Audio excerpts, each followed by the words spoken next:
because I have a new microphone, which I ordered for dirt cheap on Amazon. So it'll be rather interesting to see if it's any good or if it's a bit of a dud. So I have to remember I have to talk calmly and quietly because it seems to be an extremely sensitive microphone, which is probably good, but at the same time, it's also a bit of a pain. So it's going to take a little bit of getting used to. So if my sound seems to be a little, well, that was me trying not to yawn, but if my sound seems a little bit odd, that's why. So what did I want to talk about today? Well, the title of today's podcast is You Are Not Entitled to Be Listened to and Believed. And so that's what I'm going to be talking about. Now, what this is referring to in specific is regarding the whole sexual predator, sexual assault victim thing. This is not a new trend. Make these claims that they've been molested or sexually assaulted or raped, date raped especially, whatever. Now, I'm not saying the claims are not true. Not by a long shot, okay? And that's where I want to go with this. But what I do remember is back in my high school days, I would say probably better than 50% of my peer group at one point or another said that they had been molested.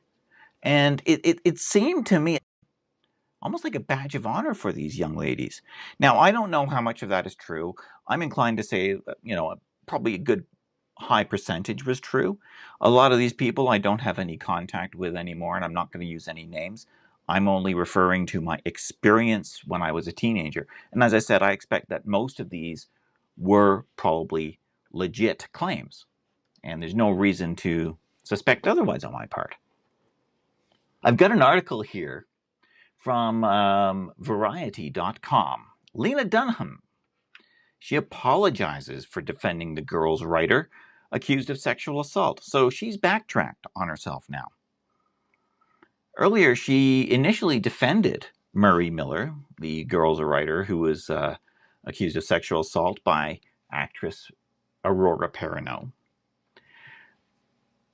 And she initially, and Lena Dunham stood by Mike. And she goes on and she talks in her statement that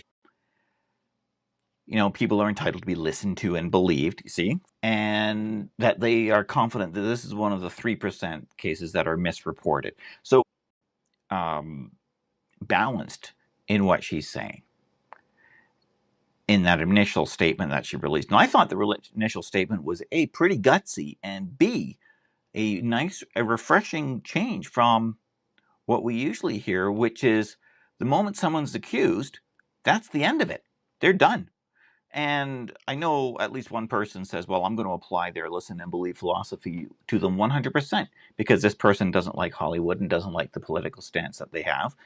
And that's fine. And I can understand why they're saying what they're saying. But now, you see, her defense of Miller has provoked a backlash on social media. Things women do lie about, what they ate for lunch. I don't know about that. I don't think lie is the right word. I really don't think lie is the right word. I think a lot of these cases, you see, here's the thing. A lot of rape cases are really, it's a misunderstanding between the two people involved. He thinks that he's getting, I'm going to use he because let's be frank. Most rape case, in most rape cases, the accused is a male and the is a female. So we'll go with that. So he's done something that is inappropriate, and it's like, whoa, and at which point all hell breaks loose. Or she doesn't know how to say no in the specific case, or politely tell him, or maybe he just doesn't realize that she's saying no rather than just trying to slow him down a bit. You see, it's a really nuanced thing, and I'm not trying to be misogynistic here. My philosophy is, and always has been, if she says no, everything stops. End of story. You stop, you step back, you discuss, and then you proceed if necessary, or you say, okay, we're done. And that's the safest. So there's a lot of confusion and a lot of gray area in a lot of these cases, and that's something that we forget. So if a report comes forward, I'm going to argue that you are not entitled to be listened to and believed. And I want to stress the word believed. I believe that you are entitled to be listened to with empathy and compassion, and you are entitled to have your story taken seriously and investigated, which means that, yeah, there's going to be questions to flesh out and understand the claim that you're making, the report that you're bringing forward, the issues and rather intimate questions that you're probably going to be quite embarrassed to answer. And one of the things that you have to remember is, yeah, it's going to be embarrassing. But if this is a legitimate rape case, then let's get the right guy. Because listen to and believe leads to, very strongly, guilty until proven innocent. And that is a serious problem. Because now you're ruining careers, you're ruining educations, you're ruining lives when it might be the wrong guy.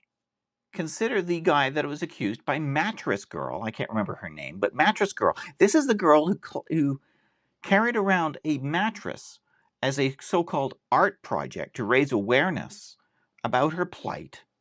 And it's come out that it was actually consensual, and she pursued him. And that's a big problem. So you listen to them, you treat them with compassion, and you treat their story, and you take it seriously and professionally. And then you investigate it, and you make sure that you get the right guy. Now, it is also a matter of common sense at play here.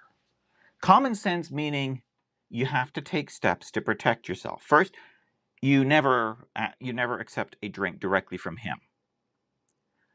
If he wants to buy you a drink, you have the bartender serve it to you. Makes sense. That way, he can't slip anything into it, can he?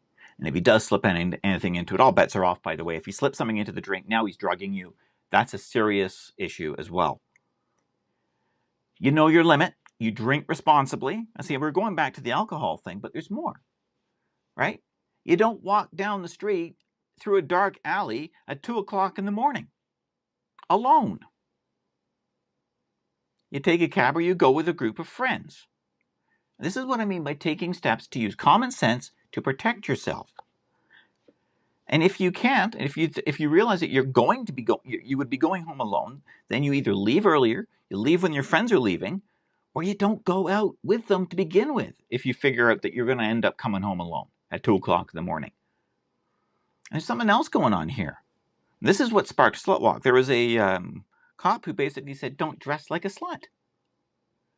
And I get why there is anger, because how a person dresses should not be construed as inviting sexual activity. But let's be frank, there is certain clothing that people wear which, let's just say, enhance and refine certain aspects, because girls and women know what makes them attractive to men. And if a woman goes out to a bar, and we also know, by the way, that women tend to dress more revealing while they're ovulating. It's a thing. It happens. It's nothing to be ashamed of. It's just part of our evolutionary nature. And of course, during the other week, during the month, women dress a very different way as well. I'm not interested right now. Okay, fine. But here's the thing. You may get this, or you may not be asking for it. I get that. But what you wear is sending a signal to guys, hey, come and talk to me. Or stay away from me. And that's where troubles can start. Because if your clothes are sending the wrong signal saying, hey, come and talk to me, the next thing you know, you're being hit on when you don't want to be. And you may end up talking to the wrong guy who doesn't take no for an answer because he doesn't know when to back off. So here's what I'm saying before I dig myself in too deep. Use common sense. Don't make false claims. Make sure that you know your surroundings, know what's going on around you. And I realize some of you are now going to accuse me of mansplaining this, but you know what? What a sexist thing to say. How sexist of you. This is what I will be teaching my kids. Drink responsibly and expect to be taken seriously if you need to report something, because that's what you are entitled to. You're entitled to compassion, you are entitled to empathy, and you are entitled to be taken seriously. Lena Dunham has apologized for her last thing. I think she's wrong to do so. I think maybe she did overstep the bounds with the last one, but I don't think that was a bad thing. I think what she should have done is simply stayed neutral on the matter and said, you know what? She deserves to be taken seriously, and I hope that this is investigated to the fullest extent and that the truth comes out in the course of the investigation, because that's really what we're aiming for.